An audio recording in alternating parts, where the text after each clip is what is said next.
Good afternoon, everyone. I am so thrilled to have Shilpa with me this afternoon. She's a guest and I haven't met her, didn't know her before this time, but I'm so grateful because a mutual friend introduced us and here we are. Welcome, Shilpa.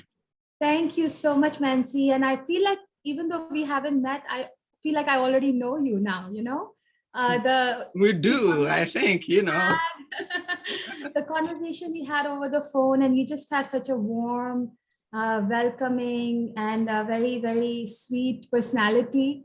Thank you. We're actually seeing each other for the first time today. Yes, we are. And, when I talked to you, we were just going off, feeding on each other's comments, and it just flowed like we've known each other for years, right? Absolutely. This is wonderful. So as I was thinking about how to start this conversation, etc., one thing that came to mind was the fact that as an entrepreneur, we have gone through 2 years of closure, etc. What do you take away from that experience? Because of COVID, right? Yes. So, I own and operate my own business. I actually have 2 spas called Massage Envies that I own. And for us as an industry, we were hit quite a bit, We were asked by the state and, our townships and stuff like that, that we need to close shop. And it came out of nowhere. So it was not planned for, it's one of those things that just come out of you from nowhere and you just have to, deal with it. And I remember the very early days of COVID, they kept talking about, that it's going to be a closure for maybe 2 weeks, then we'll open 2 up. months. And then it became 2 months, and then for another, few months. And we at that point had to take a lot of decisions, as to how are we going to deal with not just, the stop in the income, that comes through every month. We are a membership-based model. So we have people paying in every month for their membership, but we cannot service them. Right. So do we, put a freeze on those payments? Do we not collect, or do we continue to collect and accrue those services? So we had a lot of those type of decisions we needed to make from a business perspective. And there was a waiting game, so we were waiting to see what we needed to do. But through that, you see, I feel that what it did is it gave us a little bit of pause. Yes. It gave us some time. Yes.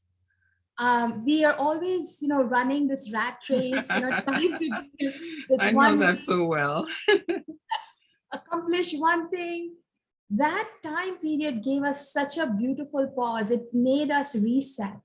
And I am extremely grateful, for that pause and that time to look into to myself, look into who I am as a person. What is it that I want to do?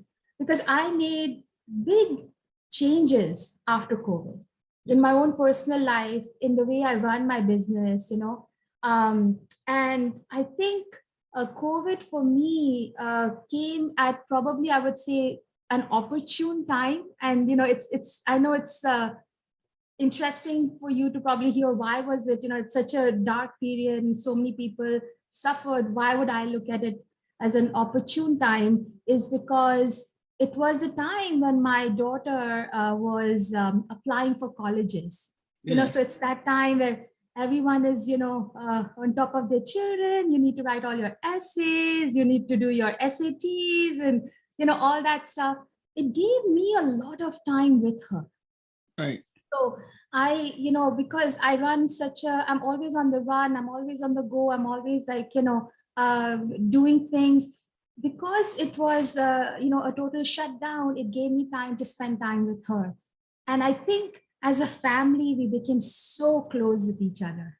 That is beautiful. That is beautiful. Yes, I am so grateful that when it happened where I could maximize my time. I could talk to her. We would go out on long walks. We decided, or she wanted to, like, because, with kids at that age, they don't know what they want to do, which majors they want to do, which schools they want to apply to. So it gave us a lot of time to do our research, to, spend time with each other, for her to get to know who we are as, Right.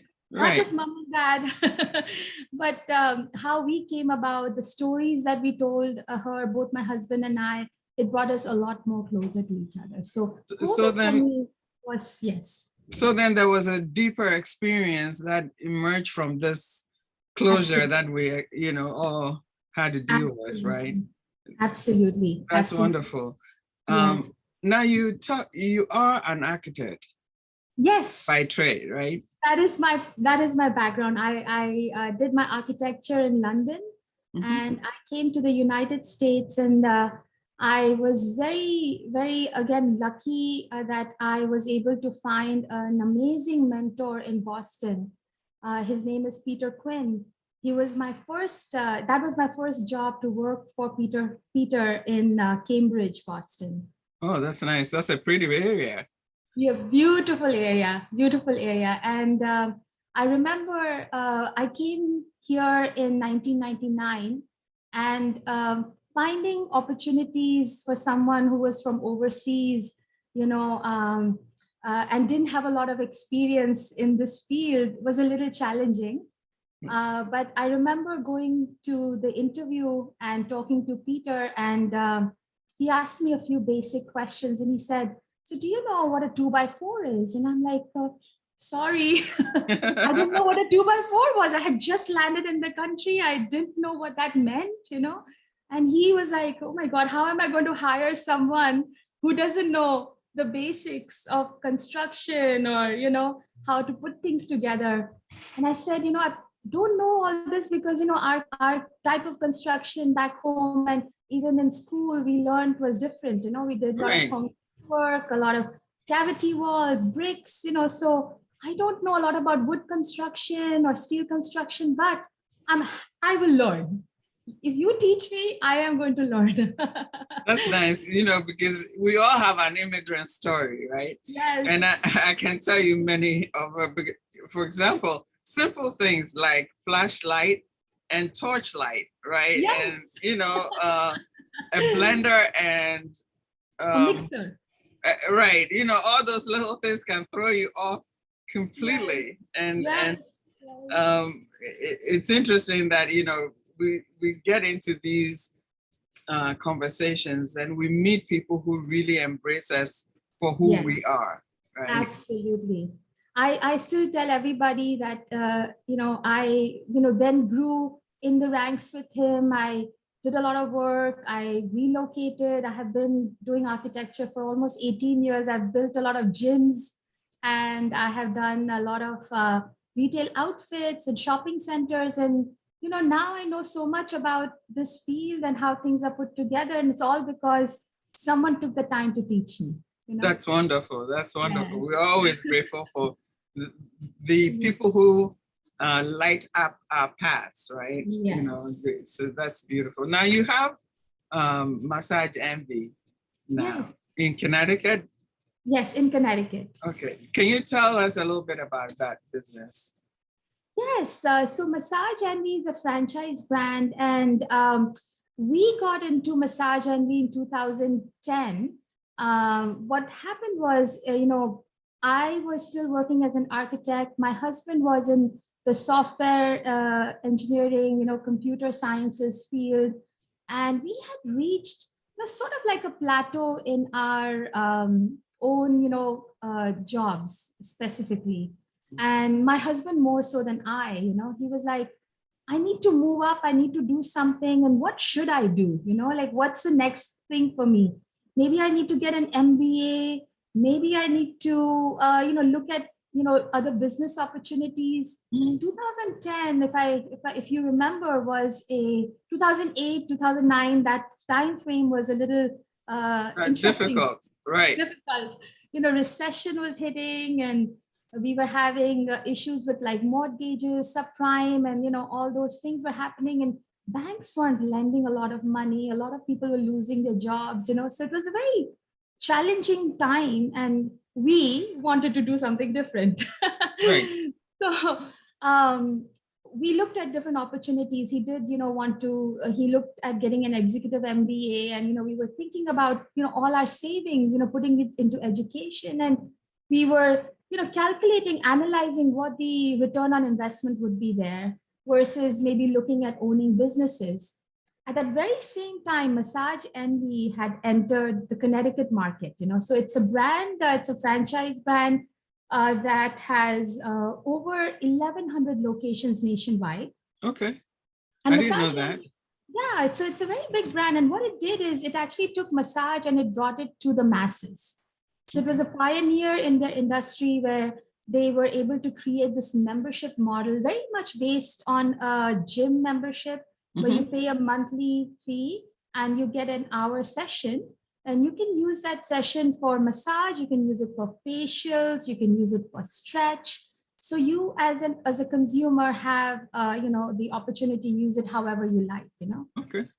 So that's kind of the premise of Massage Envy. So when they came to Connecticut, they were looking at an architect. They were looking for an architect to build, help their franchisees design their locations, get the permits, and get them kind of going in Connecticut. And my firm at that time was approached by the regional developer of Massage Envy, and she wanted us to look at designing it. And my boss gave me that opportunity. He said, That's nice.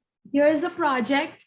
Start meeting all these franchisees, see what they're looking for, get some of their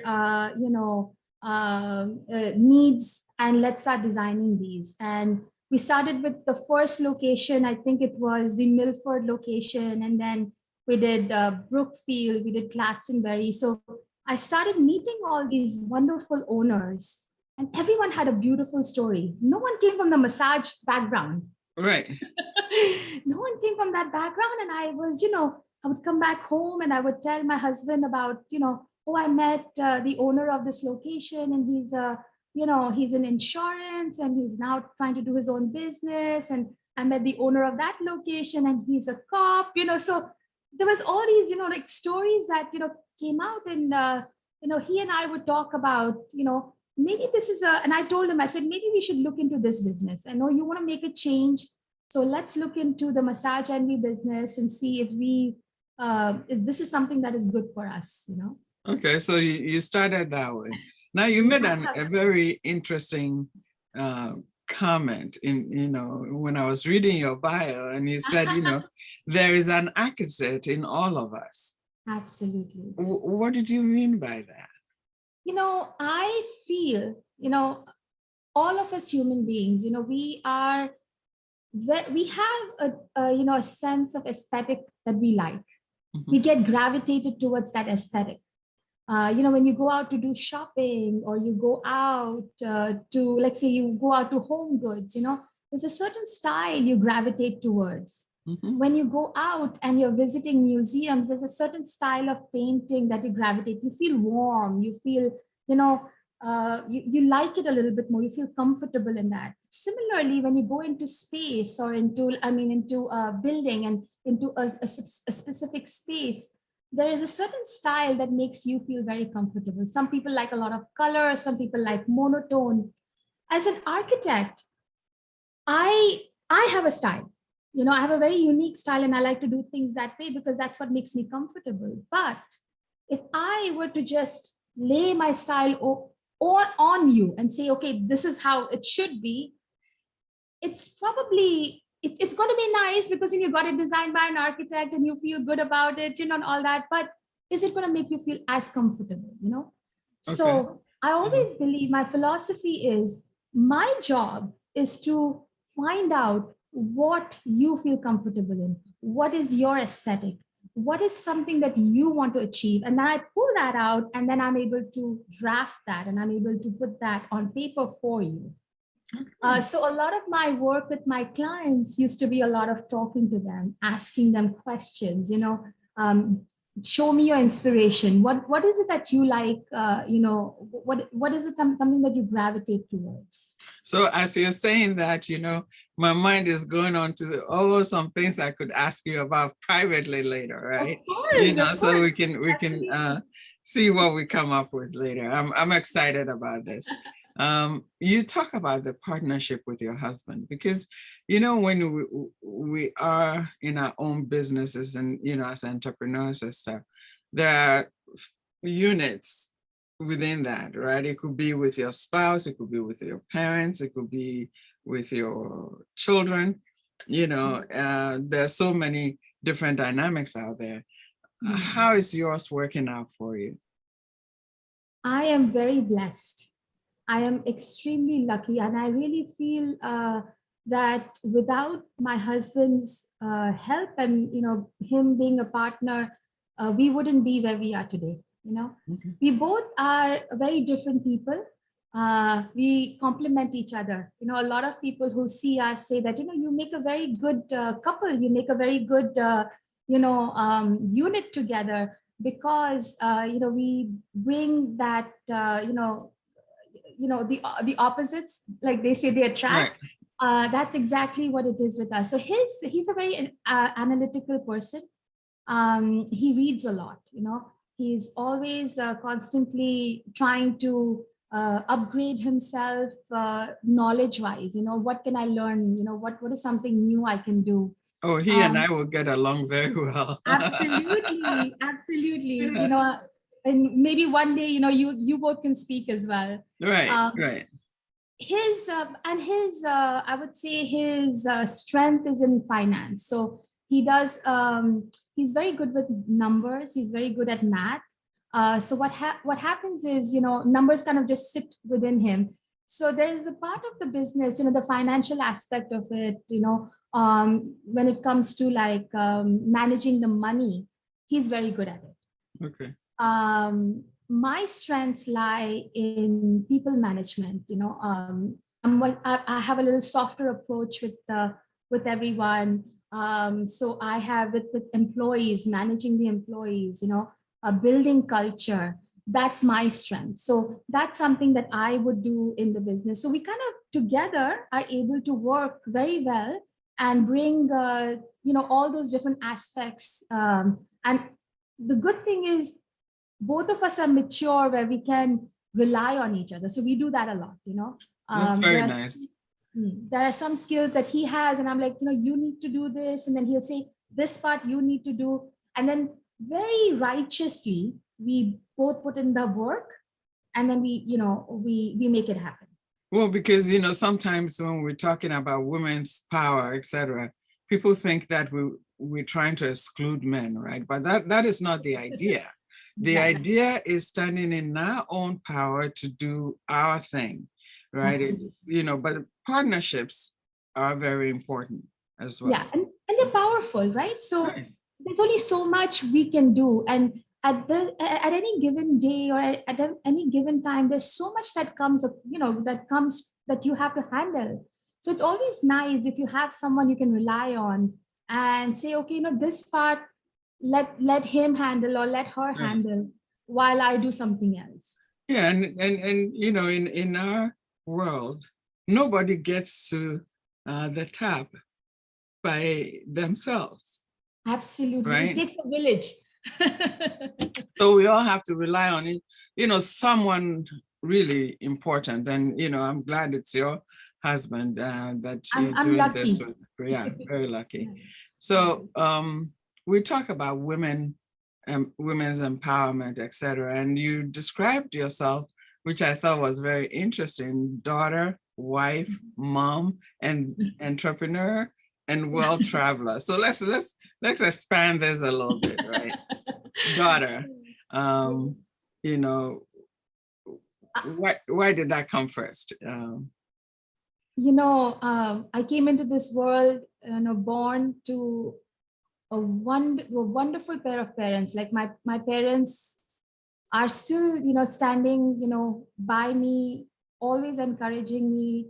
they've always shown me what it is to be a good human being. You know that? Yeah, yeah. How to I be, get it. it's not always about, getting success or, just, like being first or, the competition or anything like that. They taught me what it means to be a good human being. And a lot of it is because that's how they are. They're very good people. Consistently giving more and more and more of themselves to the world. Good. I have watched my father being so respected in the community. Everybody knows him, loyal. He's been with the same company for the last 45 years, Right. still like, very, very stable. And any questions anyone wants, anything that any help they want, they come to my father, Mr. Bolaki, and he's there helping them out. He's a guy who will give a shirt off his back to help someone. And Then your my mom? mom, and my mother, oh my goodness, she is an amazing woman, and she is someone who has so much innate power within her Mhm. that and she didn't work.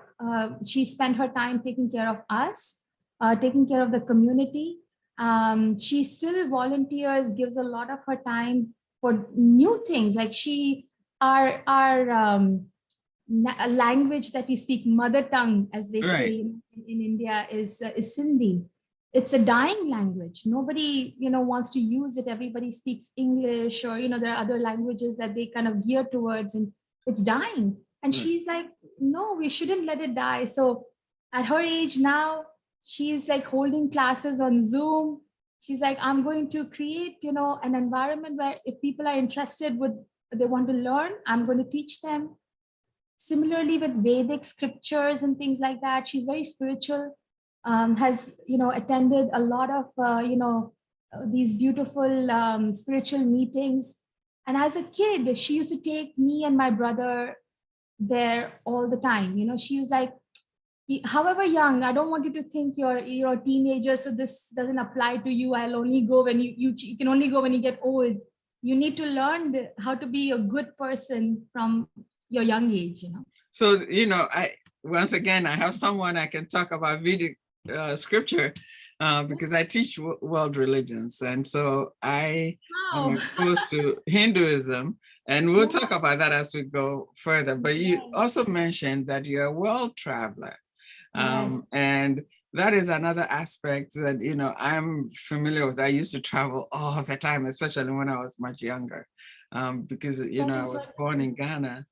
Yeah. And, for my first trips were on the west coast of Africa, so a group of us decided to drive from Ghana to Nigeria and Mm-hmm. back. And we went through all the other, countries in The between. countries. And, it was one of the best things I'd ever done. And One then, of. we left and I went to Europe Ah, and lived there and I traveled all over the place. I that's could just hop amazing. on a night train from Rome to Geneva and just like that. It was so much fun. So And tell me about your yeah, world traveling. I think traveling per se is amazing, isn't it? You learn so much, and the experiences that you get are the memories that you make and you bring home with you are just unbelievable. So I was born in India, Mhm. and when I was about 2 years old, my father got his job in Oman. So Okay. Oman is in the Middle East, Yes. and I went to Oman and I stayed there till I was 15 years old. Okay. And while we were in Oman, we would travel to UAE, where Mhm. Dubai is. We've seen the growth of Dubai, and Right. how I haven't amazing. had the privilege to go there yet, but I will one day You soon. will love it. It's I like know I will. Right. the biggest, the best. They want to hit all the records. So Right. so that's another. That's wonderful. And then after that, when I finished, when I was 15, I told my parents I need to go for college and I want to go to India for college, because, I, even though I would go and see my grandparents who lived in India every year, I just wanted to spend some time and I wanted to be independent. So I wanted to stay in a hostel and go to school there. And I did that. I got the freedom to go choose where I would like to go to. I went and attended school in India. In India, I traveled quite a bit. Part of our architecture, classes were to go to the north of India. There was a trip where we went to all the temples and we saw all these, there's so much art and architecture there, and there's so much you can learn from the history of India, because it's such a vibrant country. Yes, it is. There's so much color. There's so much, it's so eclectic. Have you ever been to India? Not yet. Not yet. I'm looking. Should be on the list. Right. I should add it to my list. Please do. It's amazing, and there's so much to see. And then we did the South India trip, and then I went and finished my school in London. So I was able to see, a lot of London, quite a bit of Europe, and then I got married and I came to the United States. So when we came here, we made like a wish, like our list. We wanted to cover all 50 states. We said, okay, you know what, we're young, and this is a time where we can actually do it. So we couldn't quite complete our list, but I think we have done about 32 states now so far. So we still have a few more to go. That's impressive. That's impressive. I thought, I've been to a few states, so I won't compare that, but my favorite states are in the West, like New Mexico and California are two of my favorites. We went there last in October to California, and then we're going again in another 2 weeks to Carlsbad for a conference. Oh, okay. That's nice. That's nice. I'm very, very happy you're doing that. And yes. Maybe I'll tag along one day. No, please, yes. Through this conversation, I'm really finding all the things, that I could do with, with you and your family. So I would love for you to join. That's exciting. So that's exciting. Yes. Now, and this is a very important conversation that I think women should have, right? That as we go around the world, and we have different traditions, different cultures, etc. But I think women in general have similar experiences. Mm-hmm. We go through certain challenges, difficulties, etc. Only because we've been entrusted with the care and nurturing of everyone else, right? And alongside comes the station where we do for everyone else first before we even look at ourselves. True. Because that's the demand. It's not that we prefer it, it's just the way things are.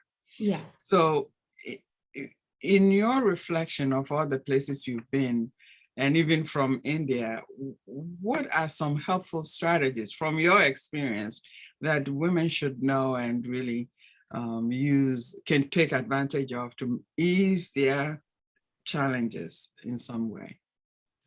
I think the first thing that kind of comes to my mind is don't be afraid to ask for help. Mm-hmm. I think most of us, and of course, we can do it all. Women can do anything that comes to their mind. If you put your mind to it, there's nothing that's going to stop you. But it's okay to ask for help. I think one of the things that I have always felt that has always helped me a lot not just as a woman, but as a person is planning. Mm-hmm. So planning for, planning or visualizing what that trip needs to look like, or what that, travel needs to look like, or even like going somewhere, if you can visualize everything that you might be wanting to do and planning it out, it's easy to kind of get done. Mm-hmm. And then the other thing that I have noticed, or some of the challenges that kind of sometimes come across, there are so many things that you can't plan for, even though you want to plan for. There will be some unforeseen challenges. It's okay to it's okay for things to not just go as per plan, you know. Right. No, sometimes it's just, I have learned, and this is something based on my personality. When I was younger, I wanted everything to be perfect, you know. Everything should happen by this, you know, by this time, and da da da da da, and you know. And I realized as I started growing, you know, that if I want to have an, when I said ask for help, like I would ask, I ask my husband for help, or I'll ask my daughter for some help, and you know, together as a team, we get a lot more accomplished. But I've realized as I've grown up is that it's okay when things don't go the way you want them to go. Right. Have the patience, and you put it out there. If it works, it works. Put it in the universe. If it doesn't, there's a reason for it. Right. And therefore we can retrace and start over again, right? Absolutely. It's not the end of the world when something doesn't Exactly. go our way. Exactly. Because perfectionism can also take joy out of doing things. Absolutely. Right. Yeah. Sometimes over planning or being too, it can induce some stress.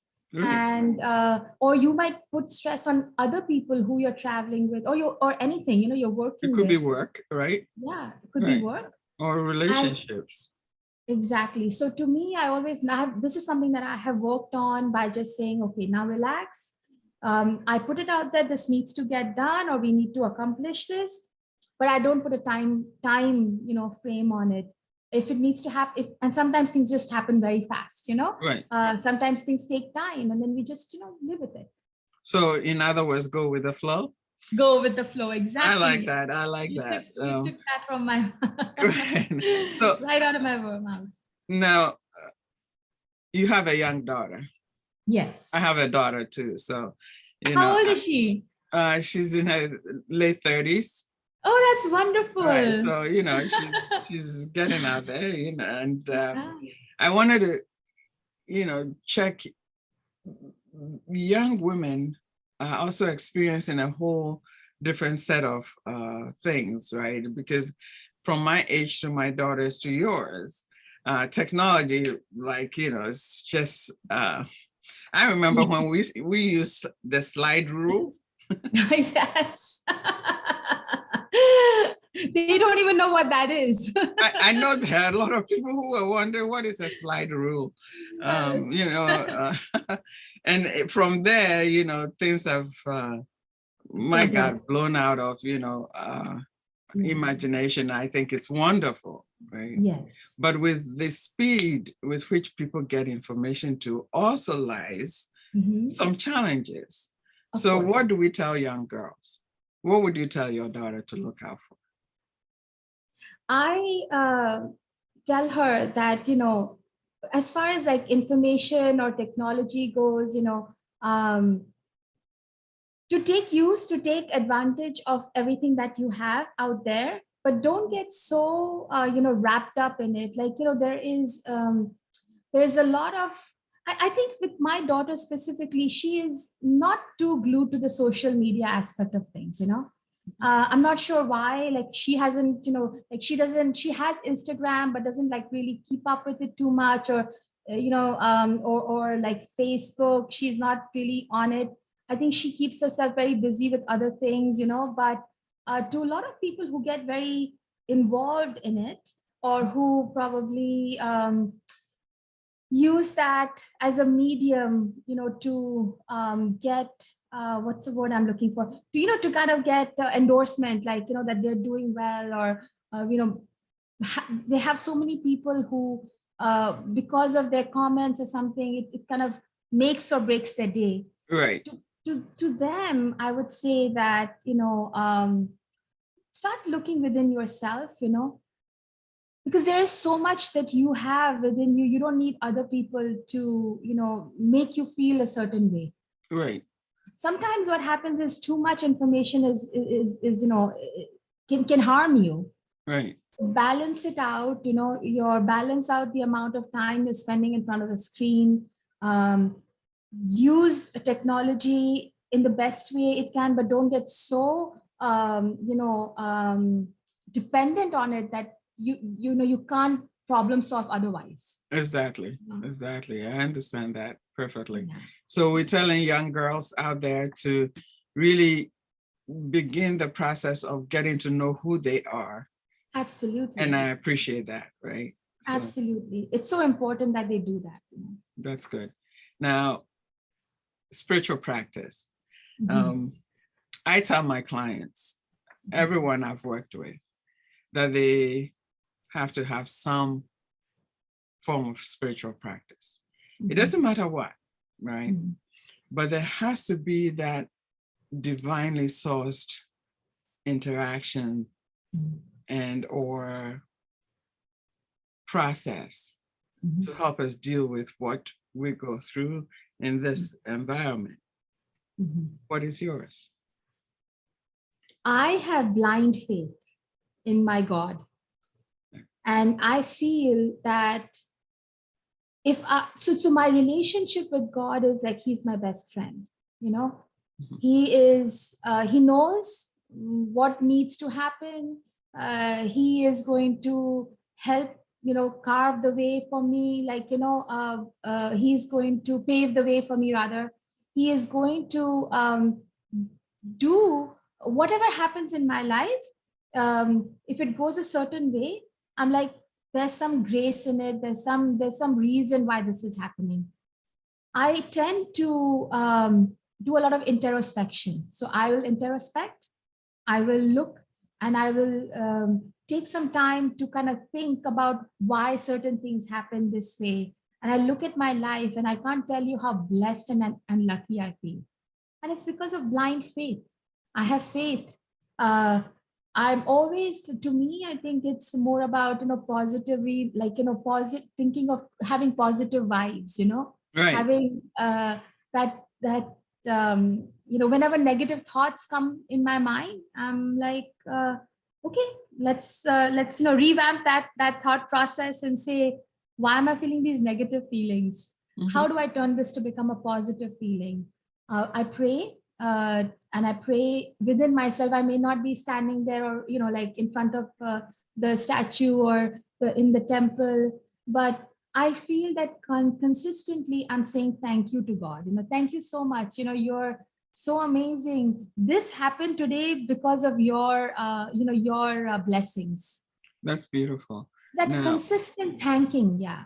yeah, and it's the consistency that generates that place Yes. of faith, right? Yes. Because then it eliminates the doubts about, Yes. is this happening or not happening Completely. or whatever, right? Exactly. Now you talked Exactly. about Hinduism, and my daughter says I'm becoming a Hindu now because Oh.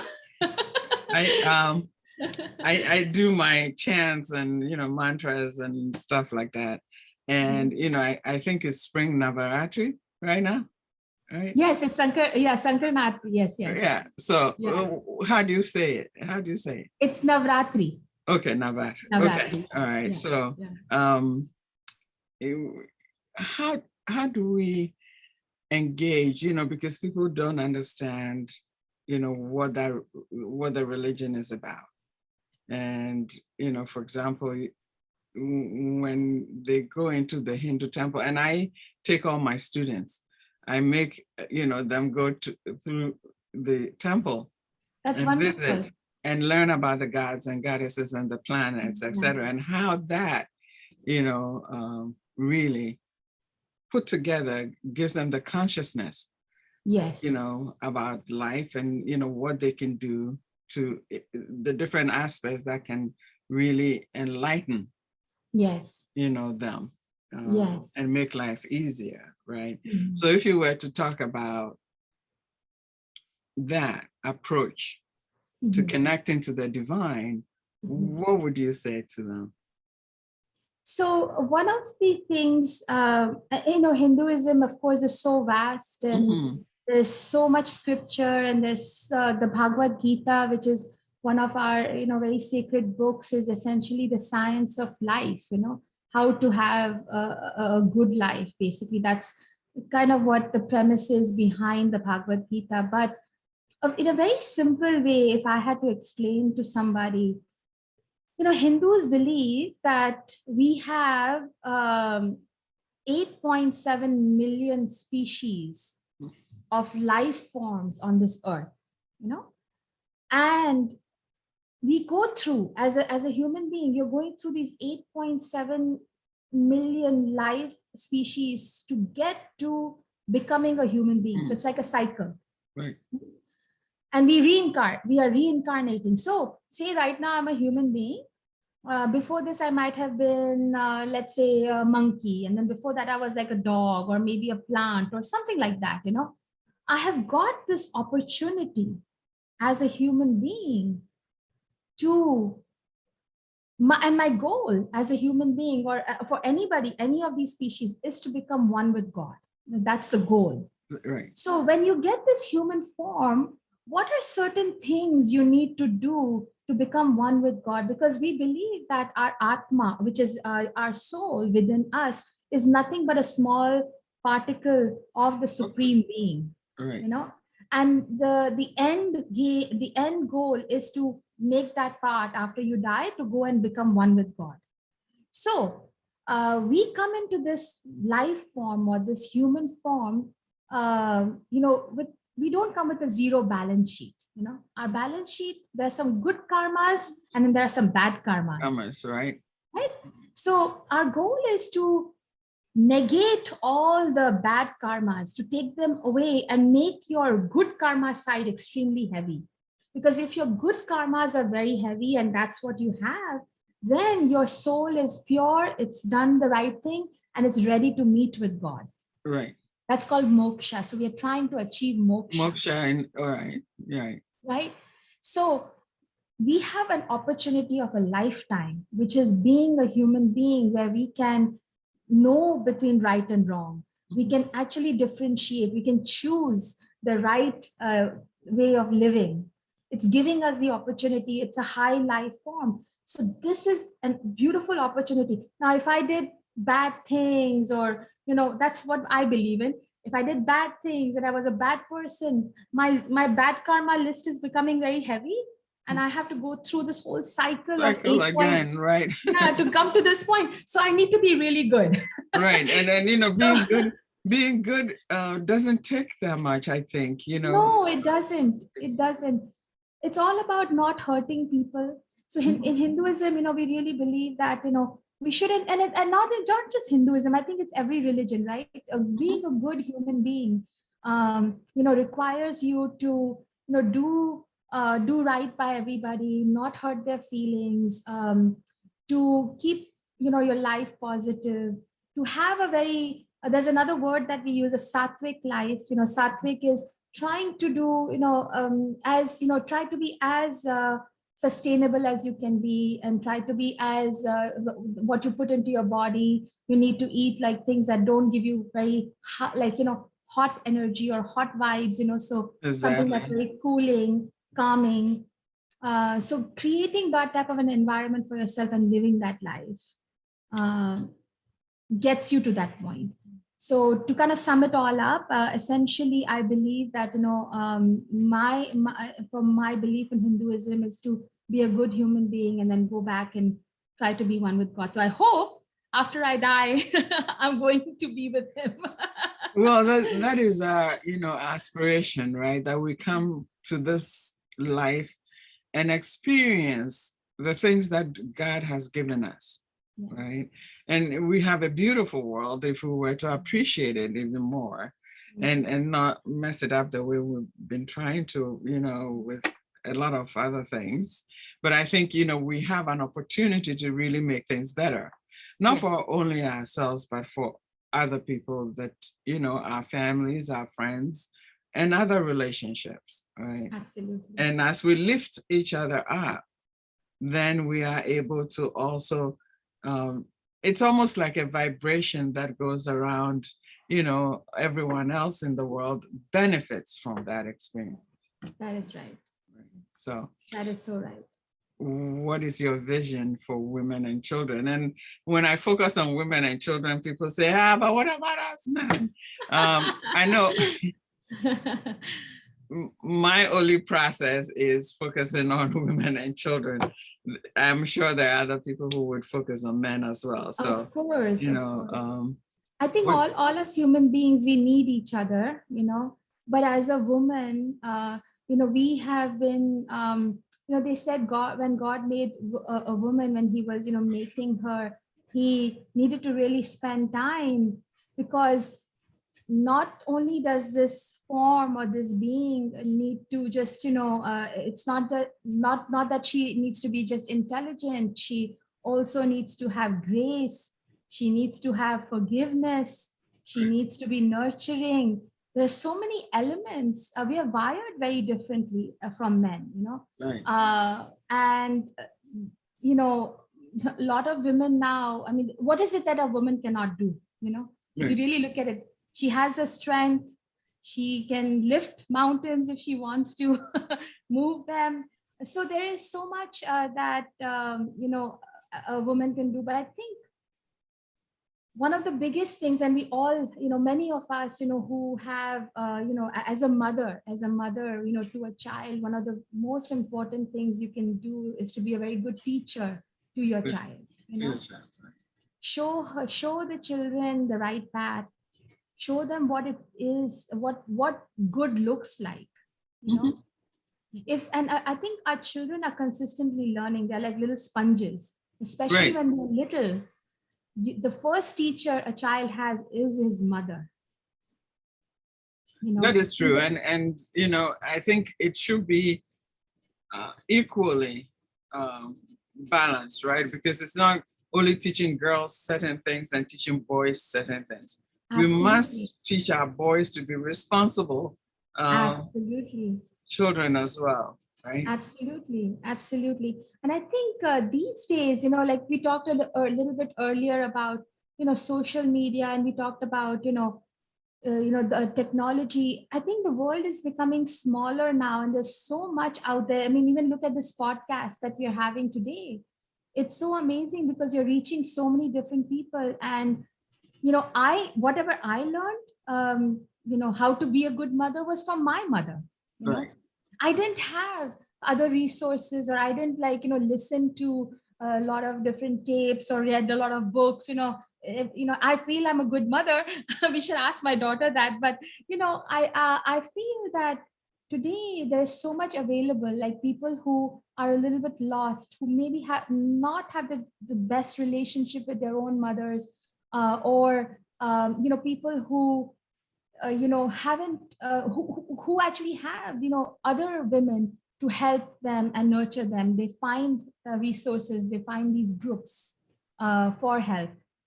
And there are resources, right? And one of the things I say is that life cannot be sustained on this planet without women. Yes.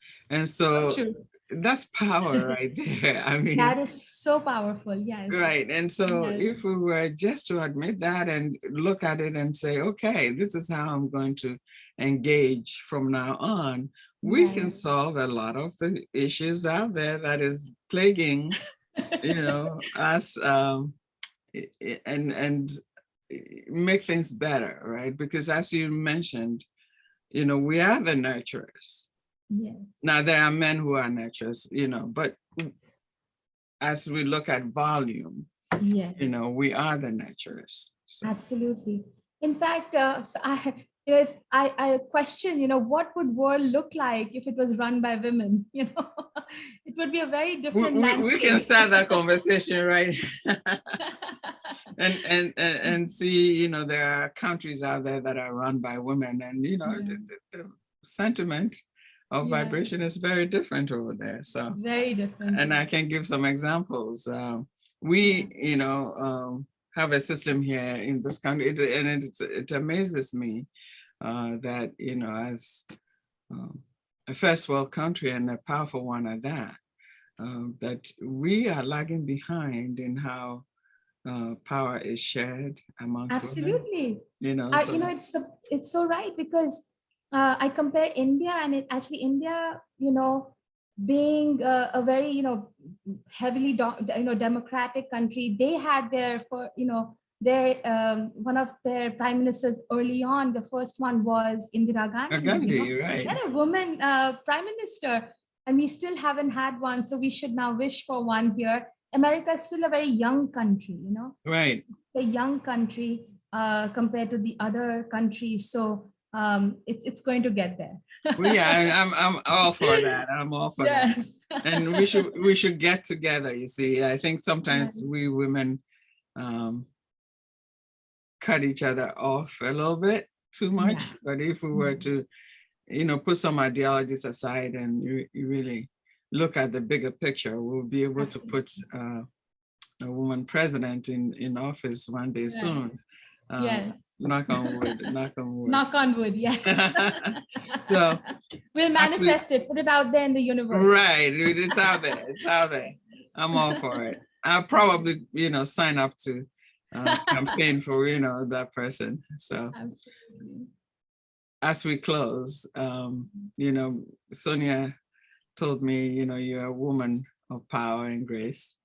And, you know, as our conversation has proceeded, I see all the tools you use to, you know, bring that to your life and the lives of the people who you engage with, including the people who work for you, et cetera. Because you know, when you wrote your bio, you mentioned that specifically, that, you know, the people that are around you are also, you know, like part of the family. So they are the most important things. I mean, today we actually relocated ourselves from Connecticut to Florida to be close to my daughter. And I cannot tell you that it would not have been possible had it not been for my amazing team of my employees. I mean, they are my family here. They're truly my family. And they knew that I needed to make this step happen for my own, you know, life and for my growth. And it took me like, you know, they've known my plans. I'm very open with them. I keep telling them about what I want to do next and how I want to improve myself and, you know, grow. And they are running my business in Connecticut, and they're doing a fabulous job, because without it, this would not be possible. that's wonderful. So they are so cool. They're such lovely group of people, you know, very smart and very you know, giving. But, you know, I think this all happens when we also give, right? Because it's not happening in isolation. Like, you know, you are this person and then, you know, these people just got up and wanted to give to you. It's because you're giving that they are also returning that same, and we talk about vibration that is flowing, right? You know, back and forth, and it's wonderful. So who is a woman of power and grace to you? You know, I'm actually very lucky because I'm surrounded by a lot of them, you know, many. And I think that every single person that I have come across in my life who has been a woman has, you know, some power or the other. There's always something about someone that is so, you know, strong that it actually comes through. Most of the women I have met have been like amazing and so gracious, you know, with themselves, with their time. I think, like you said, when you give that type of, you know, love to everybody, you get that type of love back. Right. I've always seen, to me, I think I'm wired where I always see the positive in everybody. In fact, I have some of my employees say that you're way too trusting. What is going on? You know, they kind of, you know, hold me back. They kind of, you know, protect me and they save me sometimes. And, but I just, you know, I just can't help myself but see the positive side of everybody. But the one person that I definitely want to mention, who I have learned the most in my life from, has been my mother. That's beautiful. The kind of life she has led, you know, she is, you know, many people measure power with the achievements that they have had, you know. Oh, I did this in my career, I grew, I did, you know, I became this person, I have so much success. When I look at her life, you know, she didn't have a career per se, but she made everything else, you know, she put in the same amount of effort anybody would put in their careers into her own self growth. She learned to drive, because she had little kids that she wanted to take to, different classes and Differently, stuff like that. exactly. She, with that driving skill, so she said, I learned to drive because I had to take you guys to all your different classes, and I didn't want to, wait on the drivers and everything to come and take you. So I learned driving. But just because she learned to drive, and in that community at that time, she was the only one driving, she would drive all these different women to the temple. She's like, okay, you can't go to the temple, but that doesn't mean, I can't take you. So let me take you. So she would take them to Bhagavad Gita classes, and to enhance themselves, she would drive, these group of women everywhere. She learned how to, be with, how to stretch the dollar, right? So she had limited number of funds, but anyone who came to our house felt that we were millionaires, just because of the way she carried herself. Just because of, she always said, buy quality, don't buy quantity, Right. buy quality things, buy that one thing that's going to last too long. The way she keeps the house, so cleanliness, organization, there's so much, the list can go on. Right. So she has so much power within her. And then on top of that, she's very humble, she doesn't like to, be flamboyant about things, everybody looks up to her, and the respect that she has in the community, the love that she gets from my entire extended family, our own family, everybody looks up to her. She handles everybody with so much grace and positivity. So she's my woman of power and grace. That's beautiful. And, and as I said, I don't know her yet, but I hope to, meet her someday, because she will love you and you will love her. I can tell I'm you. sure that's going to be wonderful, because, Yes. For all the things you're talking about, it's how we all grew up, at least I did, right? That the women exemplars, in our family, yes. right, So are the true. people we look to. Our role models came from our mothers and our grandmothers, etc. Right? And so I'm so appreciative of you highlighting this for us, because we don't want to reach out there to find who our role models are. Right? They are right in front of us and full of power and grace. Right? Yes. When you look at yourself, and then you realize, like when you said, when you wrote that question to me, I didn't have to think too far, right? I just kind of instantly knew, my gut was like, this is it, because if I look at myself and who I have become, it's all because I copied her, Right. I followed her path. And it's made me a much better person, a much better, listener, a good mom, because of who she has been. So she's my best teacher. That's beautiful. And on that note, I want to thank you very, very much for making time. I know we kind of try to schedule and stuff like that, but we made it work. And Thank you so for much. me, I say that is power right there, when we can make things happen, right? Absolutely. And to all the women exemplars out there, thank you for bringing this wisdom to us and our children and grandchildren. And I'll see you in a couple of weeks. Thank you for listening. Thank you so much.